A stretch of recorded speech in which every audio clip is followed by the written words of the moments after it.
Mahal kasi kita. Kaya kapag aabot na tayo sa puntong magkakaroon na tayo ng mga tampuhan at di pagkakaunawaan, ako na ang bahalang magsasorry kahit di ko kasalanan. Kapag umabot na tayo sa puntong bigla na lang papayat ang dating matamis nating pagmamahalan, handa akong maglagay muli ng asukal para bumalik ang tamis na ating nasimulan. Kapag umabot na tayo sa punto na mawawalan na tayo ng oras sa isa't isa, di ko kakalimutan kamustahin ka at iparamdam sa'yong mahal kita. Kapag umabot na tayo sa punto na baka makahanap ka na ng masigit pa sa beauty ko, pero kokonsensyahin talaga kita na magsisisi ka pag iniwan mo pa ako. Kapag umabot na tayo sa punto na di na ako ang magiging priority mo, tandaan mong nandito lang ako, handang sumuporta sa'yo.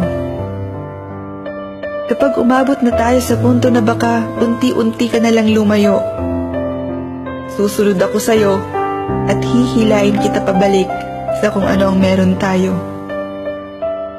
Kapag umabot na tayo sa punto na maiisip mo na lang bigla na hindi ako ang tipo mo, paulit-ulit kong papatunayan sa'yo na karapat dapat ako yan sa puso mo. Kapag umabot na tayo sa punto na baka mapagod na tayo pareho, di ko hahayaan na meron sa ating sumuko.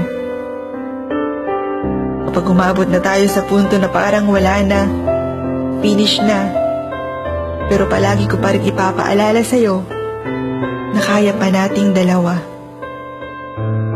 Mahal kasi kita. Pero sana, hindi lang ako yung lalaban. Sana, hindi lang ako yung magiging matatag. Sana, hindi lang ako yung magpapakatanga.